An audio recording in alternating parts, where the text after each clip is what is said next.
నమస్తే, నేను Vamsi. Welcome to the point. Kejriwal అరెస్టుపై ఐక్యరాజ్య సమితి సంచలన వ్యాఖ్యలు చేసింది.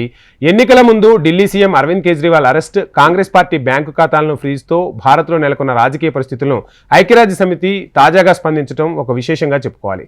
ఇక కేజ్రీవాల్ అరెస్టుపై ఇప్పటికే జర్మనీ, అమెరికా సైతం స్పందించిన విషయం మనకు తెలిసిందే.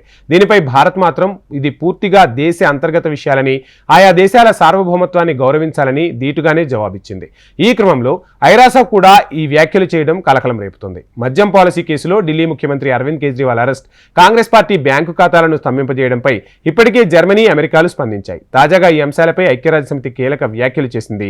ఐక్యరాజ్య సమితి సెక్రటరీ జనరల్ ఆంటోనియో గుటెరస్ ప్రతినిధి డుజారిక్ ఈ విషయంపై మాట్లాడారు. భారత్ ఎన్నికలు జరిగే ఏ దేశంలోనైనా ప్రజల రాజకీయ పౌర హక్కులు రక్షింపబడతాయని, ప్రతి ఒక్కరూ స్వేచ్ఛాయుత వాతావరణంలో తమ ఓటు హక్కును వినియోగించుకోవాలని మేము ఆశిస్తున్నామని అన్నారు. ఢిల్లీ ముఖ్యమంత్రి అరవింద్ కేజ్రీవాల్ను అరెస్టు చేయడం, ప్రతిపక్ష కాంగ్రెస్ పార్టీ బ్యాంకు ఖాతాలు ఫ్రీజ్ నేపథ్యంలో రాబోయే లోక్సభ ఎన్నికలకు ముందు భారత్లో రాజకీయ అశాంతి గురించి స్టీఫెన్ డుజారిక్ కీలక వ్యాఖ్యలు చేశారు. ఎన్నికలు ఉన్న ఏ దేశంలోనైనా రాజకీయ పౌర హక్కులతో సహా ప్రతి ఒక్కరూ హక్కులు రక్షించబడాలని, ప్రతి ఒక్కరూ స్వేచ్ఛగా న్యాయమైన వాతావరణంలో ఓటు వేయగలరని మేము చాలా ఆశిస్తున్నామని ఇక ఈ కీలక వ్యాఖ్యలు చేశారు. కేజ్రీవాల్ అరెస్టు, కాంగ్రెస్ బ్యాంకు ఖాతాల స్తంభనపై ఇటీవలే అమెరికా విదేశాంగ ప్రతినిధికి ఇటువంటి ప్రశ్నలే ఎదురయ్యాయి. న్యూఢిల్లీలోని అమెరికా దౌత్యవేత్తకు భారత్ సమన్లు పంపి నిరసన కూడా తెలిపింది. బుధవారం విదేశాంగ శాఖ సౌత్ బ్లాక్లో 40 నిమిషాల పాటు ఆయనను దీనిపై నిలదీసింది.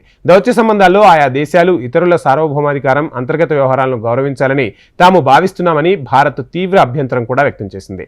ఇదే సమయంలో అమెరికా విదేశాంగ శాఖ అధికార ప్రతినిధి మిల్లర్ కూడా మాట్లాడారు. కాంగ్రెస్ కేసుల్లో నిష్పాక్షిక, పారదర్శక, సమయానుకూల విచారణను తాము కోరుకుంటున్నామని పేర్కొన్నారు. ఎన్నికల ప్రచారాన్ని అడ్డుకునేలా తమ బ్యాంకు ఖాతాలను ఆదాయ పన్ను విభాగం స్తంభింపజేసిందంటూ కాంగ్రెస్ పార్టీ చేస్తున్న ఆరోపణలు మా దృష్టికి వచ్చాయి. అరవింద్ కేజ్రీవాల్ అరెస్టు సహా ఈ కేసులన్నింటిలో తీసుకున్న చర్యలను మేము నిశితంగా గమనిస్తున్నామని మిల్లర్ వ్యాఖ్యానించారు. దీనిపై భారత్ తన వైఖరిని కుండబద్దలు కొట్టేసింది. ఇవి పూర్తిగా తమ దేశ అంతర్గత విషయాలని, ఆయా దేశాల సార్వభౌమత్వాన్ని తప్పక గౌరవించాలని బదులిచ్చింది భారత్.